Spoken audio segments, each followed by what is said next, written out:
Toe ek vanoggend kerk toe ry, luister ek na 'n lied van Piet Smith. En hy sing Shine your light in troubled times. Shine your light in darkness. But shine your light for light. En dit is hoekom ons nou die Here gaan aanroep. Want ons wil graag ons lig daar skyn hemelwaarts. Dis die gewoonte in Magaliesig dat ons kniel vir gebed. Maar indien jy nie kan kniel nie, dan sit jy net so 'n bietjie vorentoe om die nodige spasie te gee vir die mense agter jou. Kom ons bid saam.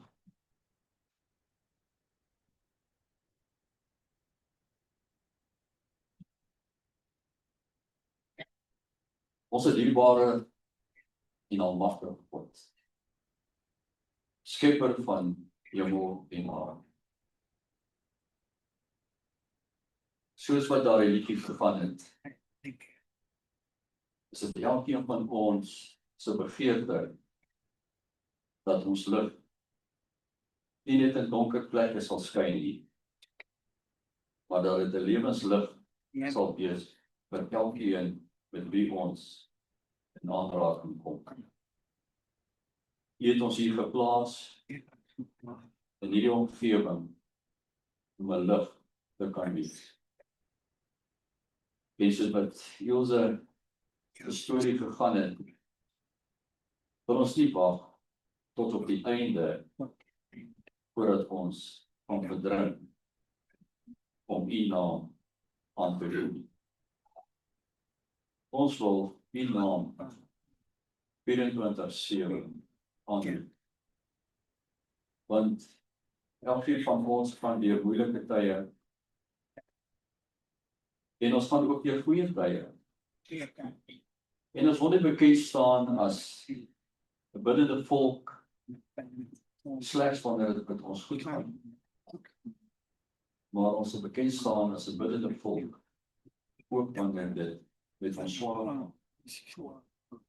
Soos wat ons nou in kniel is en of met geboue hoofde tot die hemeltroon kom. Wil ek smeekend vra dat u van sitplek tot sitplek sal gaan. U ken ons nie net by die naam nie, maar u ken ook elke hart op ons kom. U weet waar ons probleme is. Ons hoef dit nie uit te spel nie. Dit is reeds by u aangeteken. Here, daar in die voorportaal is 'n kassie. En elkeen wat 'n behoefte het, vra ons om die behoefte daar neer te plaas. As jy 'n jubellied in die hart het, skryf dit vir ons neer. Want daar word daagliks gebid vir welke versoek ook al ingekom. Here, u het die hande gesien wat in die offergawe sakkies ingegaan. Waar die oop hande wat deel vorm van 'n groter plan, sodat u spoedig laaste seer kan wees. Gedurende die week het daar ook elektroniese betalings. En ons weet dat dit met groot liefde en grootmoedigheid gedoen word. Wat die uiteinde insig. Ons weet dat die koms, die ophande, en dat ons die werk moet klaar. Ek wil u vra dat u met Magaliesig gemeente sal gaan. Ook elke besoeker wat vanoggend deur daardie oop deure ingekom het. Dat die Heilige Gees nou op elkeen van ons afvaardig. Terwyl ons luister na u boodskap. Daardie spesiale boodskap wat u op sy lippe gelê het. Dat ons ore geopen sal wees, maar weer nog, dat ons harte ontvanklik sal wees daarvoor. sodat ons dit kan inneem in hierdie onbekende week wat vir ons voor is. Dis die stilte nou neerdaal in hierdie gebou. Dis my gebed, wat wanneer ons nou opstaan, Heilige Gees met ons sal wees, en dat ons hoorbaar sal wees vir u.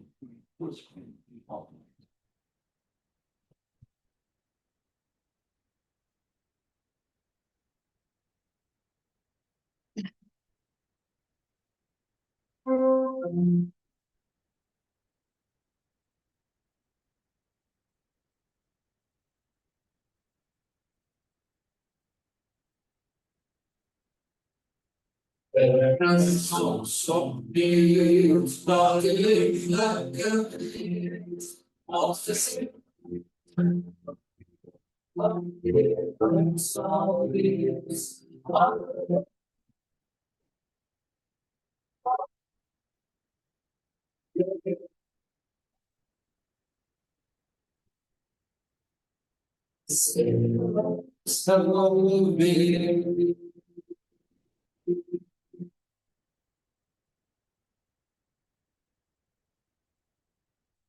Ons dierbare God en ons hemelse Vader, wat voorreg is dit nie om by mekaar te kan kom op hierdie heilige ure nie.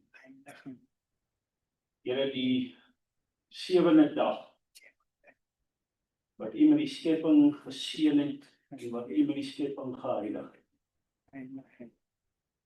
Here, wees met ons, maak ons hart ontvanklik, Here, want ons is sondaars, ons wil heilige dinge bespreek. Stuur asseblief die Heilige Gees met ons te wees. Dis my gebed in Jesus se naam. Amen.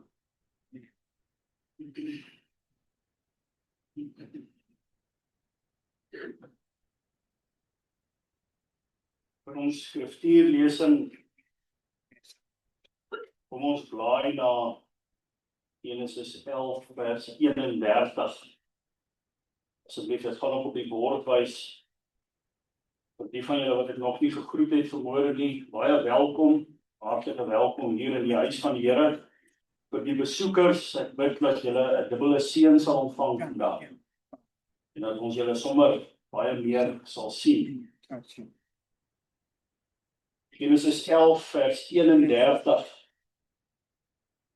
Dit sê, en Terah het sy seun Abraham geneem en Lot, die seun van Haran, sy kleinseun. En Sarai sy skoondogter, die vrou van sy seun Abraham. En die het saam met hulle uit Ur van die Galdeërs getrek om na die land Kanaan te gaan. En hulle het tot by Haran gekom en daar gaan woon. Ons is, soos Donnie nou genoem het, laasweek op die ouderlingskamp. Skiet, en ons kry mooi diep geestelike boodskappe van Monty en Michael en Gerard Rudolf. En Sondagoggend na goeie boodskap wat Monty vir ons gee, het ons breakfast. En ons is op 'n geestelike high, spiritual high, geestelike verhoog. En skielik ontvang ek 'n oproep, my foon lui, antwoord my foon. En dis my vrou wat aan die ander kant vir my sê, vir my ma's nou net oorlede. En 'n ou gaan van daardie geestelike haai af, op plats, val jy plat. En jy weet, Jaco het 'n manier om, ek sê altyd, ek gaan in fix mode in. En onmiddellik my goed reg gekry en ek het my bakkie gepak. En dankie gesê en ek het gery en ek het 4 ure voor my gehad. En onmiddellik het my kop gehardloop na, okay, moet ons dit en gaan ons afgaan klaar, toe gaan my vrou dit en gaan ek daar en gaan ons so maak. Wat gaan ons doen die begrafnisreëlings? Ergens is daar nog 'n begrafnispolis wat my skoonma op genoem was. So dit is daar, jy weet, en skielik moet ek myself stop en sê, Jaco, wat doen jy? En ek het rustig geraak en ek het begin bid En ek het besef dat ek is eintlik nie alleen in hierdie hele ding, hierdie warboel, wat my skielik, wil amper sê terug na die daaglikse sondige realiteit geruk het. En ek het begin dink aan hoe maklik dit tog nie is vir die duiwel om ons net weer 'n bietjie in die tande te vat en so 'n bietjie te skit nie. En op die pad het ek begin dink,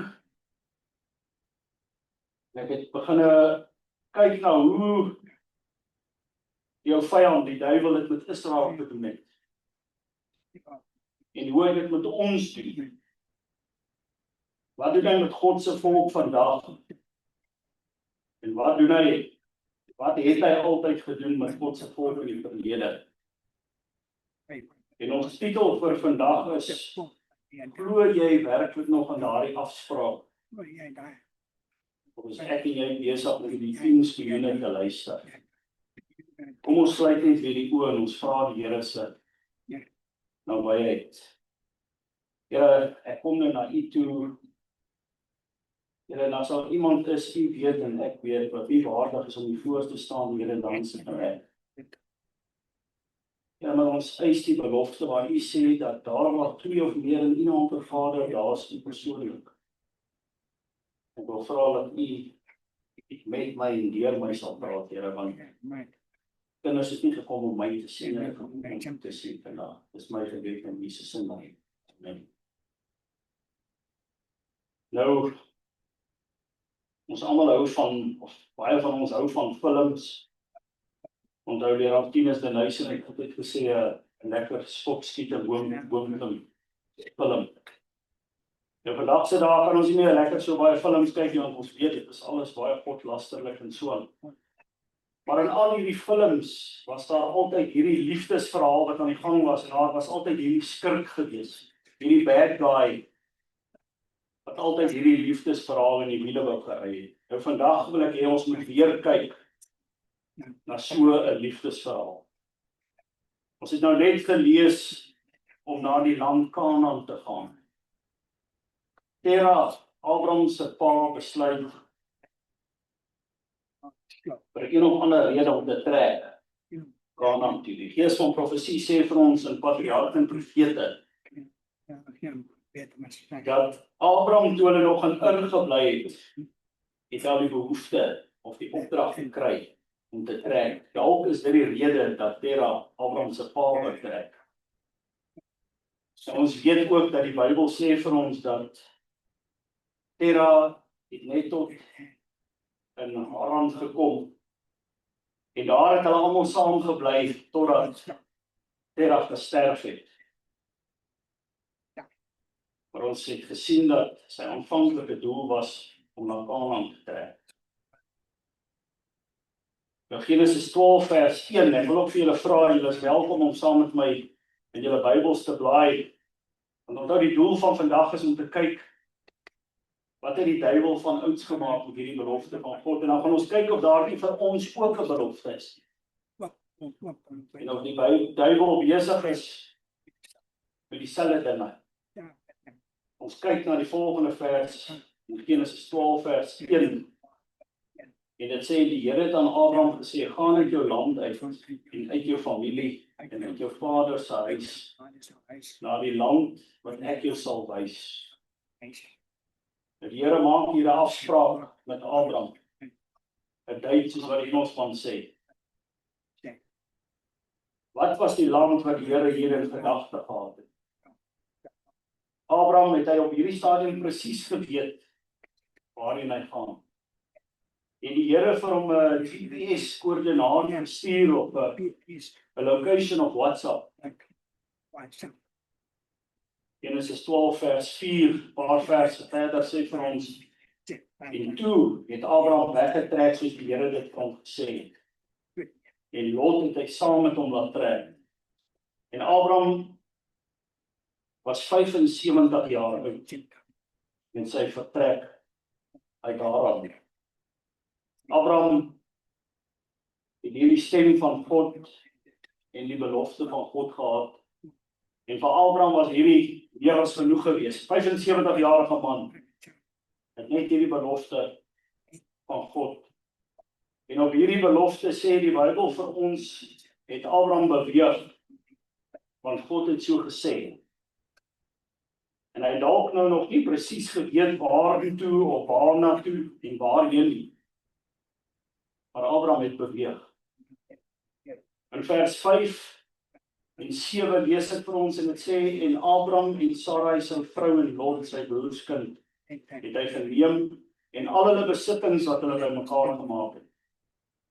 En die slawe wat hulle in Haran verwerf het. En hulle het uitgetrek om na die land Kanaan te gaan. En hulle het in die land Kanaan gekom. En daarop verskyn die Here aan Abraham en hy sê aan hom, aan jou nageslag sal ek hierdie land gee. Toe wou Abraham daar 'n altaar vir die Here wat aan hom verskyn het. Aan jou nageslag sal ek hierdie land gee, sê die Here. Maar as ons verder in die Bybel blaai, en ons gaan kyk 400-500 jaar later, in Exodus 3, vers 8, dan gee die Here vir Moses daar opdrag. Hy sê, daarom het ek neergedaal om hulle uit die hand van die Egiptenaars te verlos, en hulle te laat optrek uit daardie land, na 'n goeie en 'n wye land. Na 'n land wat oorloop van melk en honing, na die woonplek van die Kanaaniete en die Hetiete en die Amoriete, die Perisiete, die Hewiete en die Jebusiete. Nou watter land was hierdie waarna Moses God se volk uit Egipte uit moes lei? Kanaan. Ons kan sien Abraham was daar gewees. Abraham was in Kanaan gewees. God wou sy volk in Kanaan gehad het. Maar tog het iets gebeur. Iets het gebeur hier in die tussentyd. En die volk eindig in Egipte. En Moses word aangesê deur God. Hy sê, gaan haal my volk en bring hulle hier na Kanaan toe. Want die Here het 'n afspraak gemaak met hierdie volk wat hy met Abraham gereël het. En hulle moet in hierdie land wees, want dit was sy belofte. En hy die Here se genade aan hy en hy stuur vir Moses en hy sê, haal my volk. Ons gaan nou nog 'n bietjie verder. Ons gaan kyk daar in Numeri 13 vers 2. Ons weet hoe is die volk nou op pad, Kanaan. En in Numeri 13 vers 2 sê die Bybel vir ons, stuur vir jou manne uit, dat hulle die land Kanaan wat ek aan die kinders van Israel sal gee, kan verken. Van elke vaderlike stam moet julle een man stuur, elkeen 'n owerste onder hulle. Ek het 'n bietjie gaan kyk na die woord owerste onder hulle. En die woord is nasie. Dit is dieselfde woord wat gebruik word vir 'n kaptein of vir 'n prins, 'n gerespekteerde. Die Here sê, kies iemand onder julle wat gerespekteerd is. Iemand van elke stam, sodat daardie persoon kan terugkom en hy kan vir hulle kom vertel van hierdie land wat reg is en perfek is. Wat ek vir Abraham beloof het, julle gaan nou hierdie land vat. Nie gaan kyk wie is die fikste, miskien so 15, 17 jaar seun. Hy sê gaan kry 'n owerste. Iemand waarna julle kan opkyk. Dat hulle vir julle kom vertel wat ek vir julle voorberei het. Maar die groot ding is, God se volk is nou hier op die grens. Jy weet, hulle is so naby, dat hulle spioene kan stuur, om te kan gaan kyk. Eerlike manne waarna hulle opkyk, en vir hulle informasie te kan terugbring. Hulle is so byna tuis. God se volk staan hier, ek wil sê amper voor die deur. En ons ken die storie, maar kom ons kyk mooi wat gebeur hierso. Ons lees van daardie gedeelte in Numeri 13, vers 31. Baie keer as ou dit lees, dan sien jy dinge raak wat jy nie raak sien as mense te veel vertel nie. Vers 31 sê, maar die manne wat saam met hom opgetrek het, het gesê, ons kan nie teen hierdie volk optrek nie, want hulle is sterker as ons. Vers 32 sê, so het hulle dan slegte gerugte onder die kinders van Israel versprei oor hierdie land wat hulle verken het, deur te sê, die land wat ons deurtrek het, om dit te verken is 'n land wat sy inwoners verteer, en al die mense wat ons daarin gesien het, is groot manne. Ons het daar ook reëse gesien, die kinders van Enak, van die reëse afkomstig, en ons was so sprinkane, en ons oor, so was ons ook in hulle oor. So het hulle dan slegte gerugte onder die kinders van Israel versprei. Die King James sê, and they brought up an evil report of the land. Met ander woorde, het sê vir my, hierdie was nie die waarheid gewees nie. Maar is verkeerde manne wat slegte gerugte versprei onder God se volk. Dit wil vir my voorkom of daar 'n vyand, of daar was iets wat heeltyd hierdie afspraak wat God met hulle gemaak het, probeer boikot het. Heeltyd hierdie afspraak in die wiele wil ry, en elke keer dan word hierdie mense so beïnvloed dat hulle net eenvoudig nie die waarheid nie wil glo nie. Iemand hou hulle net eenvoudig weg van hierdie ontmoeting wat God met sy volk in hierdie beloofde land wil gehad. En ons gaan dan nou nog verder, ons gaan kyk daar in Josua 5 vers 10. Is hulle nou weer terug daar. Dit sê vir ons, en terwyl die kinders van Israel by Gilgal gelaar was, het hulle die Pasga gehou op die 14de dag van die maand, die aand, in die vlaktes van Jerigo. En hulle het die dag na die Pasga van die opbrengs van die land geëet, ongesuurde brode en gebraaide koring, daar dieselfde dag. Uiteindelik maak die volk soos wat God gesê het, al moes dit 40 jaar geswerwe deur die woestyn. God het hierdie volk maar geduldig geleer, geluister na die murmureling, die gekla. Tog wou God en het God sy afspraak met hulle nagekom. Uiteindelik was hierdie volk in die beloofde land, net soos wat God vir Abraham gesê het en beloof het. Die afspraak kon 38 jaar voor al was. Maar die effek hiervan, die hele volk wat gebore was in Egipte, almal in hierdie volk behalwe Caleb en Joshua het dit gemaak.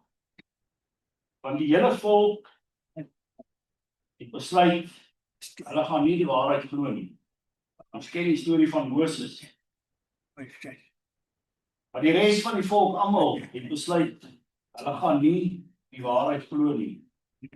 En as gevolg hiervan kon hulle nie daai beloofde land van God kon hulle nie sien. Die sien daai beloofde land was belangrik, want daar moes iets gebeur het in daai beloofde land. Die Here het 'n doel met hierdie afspraak gehad. Die hele klimaks van sy liefde en sy geduld en sy genade is in hierdie beloofde land uitspeel. En ons ken almal die eerste ou profesie in die Bybel, Genesis 3 vers 15 wat sê, en ek sal vyandskap stel tussen jou en die vrou en tussen jou saad en haar saad. Hy sal jou kop vermorsel en jy sal hom in die haksteen byt. Maar nog meer spesifiek as ons gaan kyk in Micha 5 vers 1. Dan kyk ons, hoekom het die Here hierdie belofte met Abraham gemaak in daai spesifieke land? Micha 5 vers 1 is baie spesifiek, dit sê, en jy Bethlehem, die Efrata, klein om te wees onder die geslagte van Juda, uit jou sal daar vir my uitgaan een wat 'n heerser in Israel sal wees. En sy uitgang is uit die voortyd, uit die dae, uit die ewigheid. Op 'n stadium het hierdie volk nou besluit, hulle gaan nou vir God begin glo. 'n Nuwe generasie, splinter die hele generasie. In die Josua 3 vers 15, weet ons, dit sê vir ons daar, dat toe die draers by die ark by die Jordaan kom, en die priesters wat die ark dra, hulle voete aan die kant van die water insteek, terwyl hierdie Jordaan vol was, al sy walle, want dit was in die dae van die oes. Toe bly daar die water staan, wat van die bokant afkom, en dit het opgereis soos een bal, baie ver hoog, tot by die stad met die hand van Adam. En die water wat afstroom na die see toe, na die Soutsee, dit het heeltemal weggeraak. Daai water het aangehou loop. En toe kon die volk deurtrek op pad na Jerigo. Hierdie afspraak is uiteindelik nagekom. Nou dit wil vir my voorkom as ten spyte van hierdie vyand, hierdie bad guy wat altyd en die hele tyd besig was om hierdie afspraak te boikot. Dat hierdie vyand ook dalk hierdie profesie geken het. Hy het dalk ook 'n bietjie van die waarheid geweet. En hy het alles in die stryd gegooi. Van nou, ons het nou gesien, hy het alles in die stryd. Want die Here het dit tog laat gebeur soos wat hy beloof het. Diegene wat geglo het, toe hulle vertel is, diegene wat net soos wat Abraham beweeg het, toe Josua vir hulle sê, ons trek nou deur Jordaan. Ten spyte daarvan dat sy walle oorstroom, is hulle wat die beloofde land binne gegaan. Nou ons het nou gesien hoe dit gegaan daai tyd, met die tyd van die Israeliete, met die belofte wat die Here vir hulle gegee het oor Kanaan, die beloofde land, en hoe keer op keer is daar dinge gedoen om dit te probeer verhoed. Die dinge het nie gebeur soos wat die Here dit wou gehad het, want ons sien hoe 'n hele generasie as gevolg van ongeloof uitgeroei is. Hierdie belofte op hierdie beloofde land gemis. En ek kan kyk, maar is daar nie van ons ook 'n belofte? Is dit nie al moontlik dat ek en jy ook nou hier op die oewer van die Jordaan staan nie? En ek het onthou ons het 'n belofte in Johannes 14 vers 1. Sê die Here vir ons, laat julle hart nie ontsteld word nie. Glo in God, glo ook in my. In die huis van my Vader is daar baie wonings. As dit nie so was nie, sou ek het vir julle gesê. En ek gaan om vir julle plek te berei, en as ek gegaan het om vir julle plek te berei, dan kom ek weer, en ek sal julle na my toe neem, sodat julle kan wees daar waar ek is. En waar ek heen gaan, weet julle, en die weg ken julle.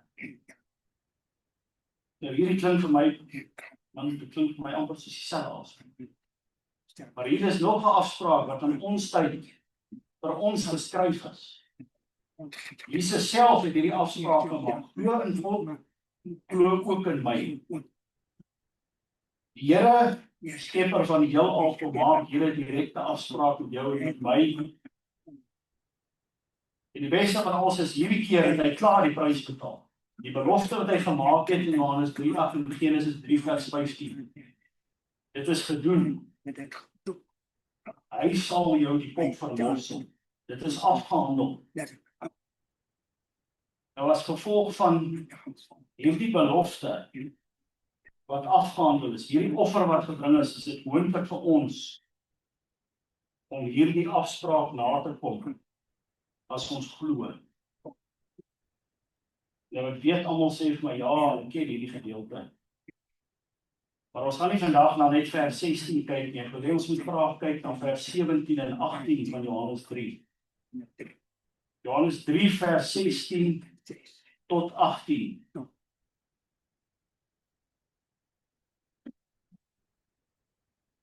Dit sê daar vir ons, want so lief het God die wêreld gehad, dat hy sy enige gebore seun gegee het, sodat elkeen wat in hom glo, nie verlore sal gaan nie, maar die ewige lewe kan hê. Want God het sy seun in die wêreld ingestuur, nie om die wêreld te veroordeel nie, maar dat die wêreld deur hom gered kan word. Hy wat in hom glo, word nie veroordeel nie, maar hy wat nie glo nie, sal reeds veroordeel, omdat hy nie geglo het in die naam van die enige gebore seun van God nie. Is dit nie mooi woorde nie, om die wêreld nie te veroordeel? Want jy is nie goed genoeg nie, en ek is ook nie goed genoeg nie. Maar ons hoef nie goed genoeg te wees nie, want die Here, hy was klaar goed genoeg gewees. Maar wat het ons gelees? Wat was die terugvoer van hierdie 10 spioene gewees met hierdie volk wat van hulle is reg om in te gaan? Hulle wag net. Wat was daar die terugvoer gewees? Was dit 'n eerlike en opregte terugvoer? Of was hierdie terugvoer deur die vyand veroorsaak? And they brought up an evil report, slegte gerugte van hierdie land. En ek het gewonder, maar is daar nie slegte gerugte in ons tyd hier op Jordaanrivier se oewer nie? Is daar nie 'n vyand besig om vir ons slegte gerugte God se volk in te stuur nie? En is van ons dalk besig om onsself te vereenselwig met hierdie gerugte? Wat is van hierdie gerugte wat hierdie 10 spioene vandag vir ons vertel? Dalk is een van hulle dat daar nie dalk iets is soos 'n drie-enige God. Jy weet, God die Vader en God die Seun en God die Heilige Gees, soos wat julle met hom groot geword het en vertel is van. Dit is nie regtig hoe dit werk nie. Die Heilige Gees is nie werklik deel van die Godheid nie. Is dit nie een van die gerugte nie? Glo ons dat Genesis 1 vers 26 vir ons sê, laat ons mense maak na ons beeld, na ons gelykenis. Ons, dit klink vir my na weervat. Dan is daar ander gerugte, mense kan op my kwaad word, ons kan later daaroor praat. Gerugte wat sê, die wêreld is nie werklik rond, soos wat Job 26 vers 10 vir ons sê, hy het 'n kring afgetrek oor die watervlakte, tot waar lig en duisternis eindig. Jesaja 40 vers 22, hy sit oor die kring van die aarde. Eens gered, altyd gered, once saved, always saved. Jy kan maar maak wat jy wil, daar is geen oordeel nie. Solank jy net ergens eendag bekeer het, jy hoef geen verandering in jou karakter daar plaasvind nie. Maar as ons Hebreërs lees, vers 12 tot vers 17, dan sê dit vir ons, jaag die vrede na met almal en die heiligmaking waarsonder niemand die Here sal sien nie. En pas op in die genade van God, dat niemand in die genade van God veragter nie, dat geen wortel van bitterheid opskiet en onrus verwek, en baie hierdeur besoedel sal word. Laat niemand 'n oorheerder wees of onheilig soos Esau, wat vir een spysgereg sy eerstgebore reg verkoop het. Want julle weet dat toe hy later die seun wou beerwe, dat hy verwerp is, want hy het geen geleentheid vir berou gevind nie. Al het hy dit met trane vurig gegee. En dan my persoonlike gunsteling, Die wet is glad nie meer van ons op toepassing nie. Ons is nie meer onder die wet nie, ons kan maak wat ons wil. Maar 1 Johannes 3 vers 4 sê, elkeen wat die sonde doen, doen ook die wetteloosheid. Want die sonde is wetteloos. Die wet bepaal wat is wetteloosheid. Gerugte, hierdie slegte gerugte van ons tyd, dit was nie in Israel se tyd daar nie, dit was daar. Maar dit het nie die rondes gedoen wat dit nou doen nie. En hierdie gerugte is besig om die kerk te vat. Nou hoe dit ook al sy, daar is steeds hierdie vyand, wat hierdie liefdesafspraak wat ons nou net gelees het, wat vir my en vir jou gemaak is. Hierdie vyand wil hierdie afspraak in die wiele ry. Kyk, ek gaan om vir jou 'n plek te berei, en as ek gegaan het, en ek het vir jou 'n plek berei, dan kom ek terug, om julle weer te vat, en aan my toe te neem. Nou, hy sal ons enige iets vertel, om nie meer in hierdie afspraak te glo, om jou te kry, om hierdie eindtyd volk te verlaat. En jy het reg gehoor, ek het gesê die eindtyd volk. Want Openbaring 12 vers 17 sê, die draak was vertorend op die vrou, en hy het weggegaan om oorlog te voer teen haar ander nakommelinge, wat die gebooie van God bewaar, en die getuienis van Jesus Christus hou. Ja, hier is van ons wat nou kan terugsit en sê, ja, gelukkig glo ek nie in een van daardie gerugte nie. Ons glo nie in een van hierdie dinge wat die rondes doen nie. Maar my vraag aan jou, die vraag wat ek vir myself gevra het, maar Jaco, is jy aan die beweeg? Is jy aan die beweeg? Want daar is 'n vers in die Bybel wat sê, en toe sê hy vir hulle, die oes is wel groot, maar die arbeiders is baie min. Bid aan die Here van hierdie oes, dat hy die arbeiders in sy oes sal uitstuur. Gaan dan, kyk, ek stuur julle soos lammers onder die wolwe. En ek het gewonder, is ek aktief met hierdie oes besig? Is ek aktief met hierdie oes besig, of is ek so besig met die dinge in my lewe, in hierdie wêreld, dat ek dalk vergeet het om uit hierdie wêreld uit te kom? Dis my oogknop op hierdie afspraak. Het ek hierdie afspraak waar my dagboek gaan skryf? Dis ek aan die beweeg. Ek gaan nie noodwendig op daardie oomblik weet waartoe, of hoe, of hoe daar gaan kom nie. En wat die Here wil hê ek moet doen nie. Maar Abraham het nie 'n GPS-koördinaat gehad nie, het nie 'n WhatsApp location gehad nie.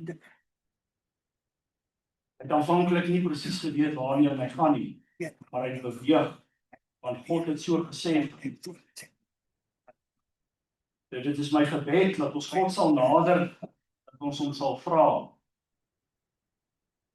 dat hy my in die beweeg sal kry.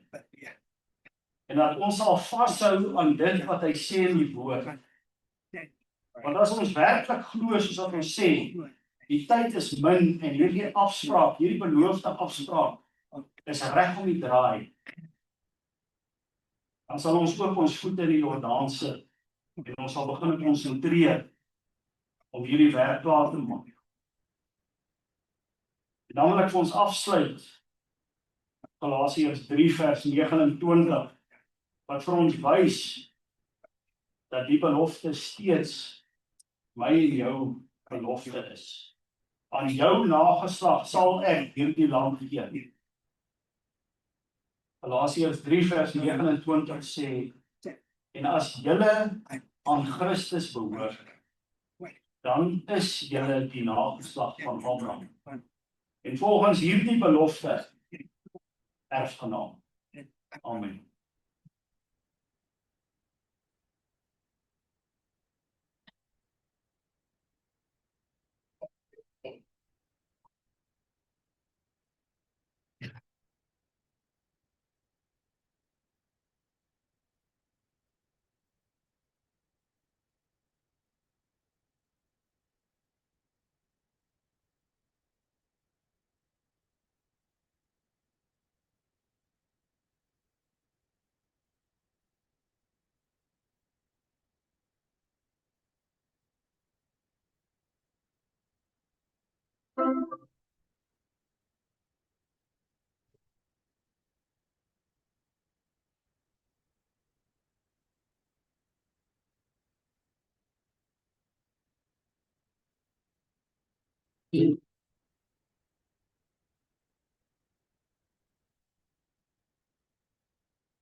Jesus slowly,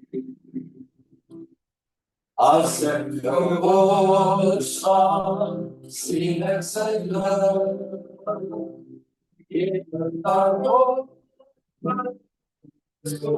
listen, they must have been the signs, but I find some more. Wer man verliebt, wer ihn noch. Dit is mijn Godsnaam, dit is mijn liefde. Maar ik was nog, dit is het volgende. Dit is mijn Godsnaam, dit is mijn liefde. Wat ik was nog, maar Jesus for me. Dan niet verstehen, dat mijn huis, ik is van hem, liefde bewijs. Maar ik verloren, want ik begon, vast aan zijn morgen, hij zal weer komen. Dit is mijn Godsnaam, dit is mijn liefde. Nooit ik was los van Jezus voor mij.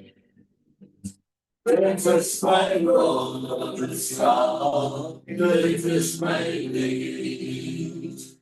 Want ik was los van Jesus for me.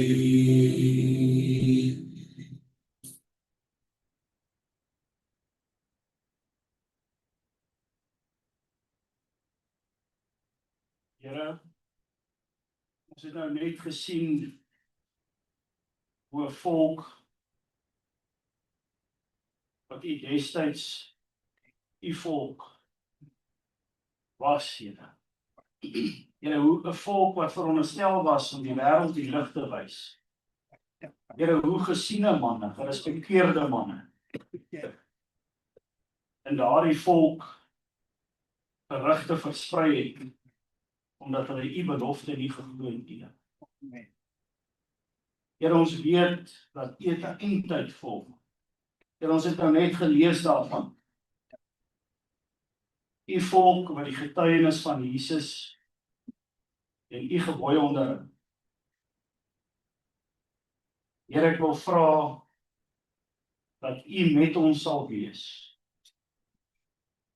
Here, ons kan nie verantwoordelik wees vir 'n hele geslag en nie die beloofde naam te sien. Here, sal u ons lei, sal u ons bewaar, Here, sal u ons laat glo dit wat ons lees soos wat ons dit lees. En help ons, Here, want ons is nietige, sondige mense wat maklik beïnvloedbaar is. Here, wys ons om 'n lig daar buite te wees na die waarheid.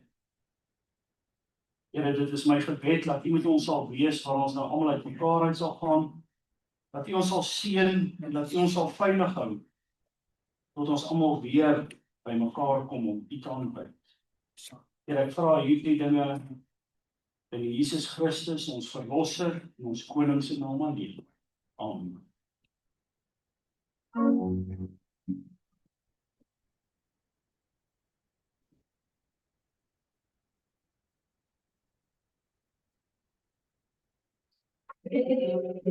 See freedom, our soul choice was good. Born slowly down for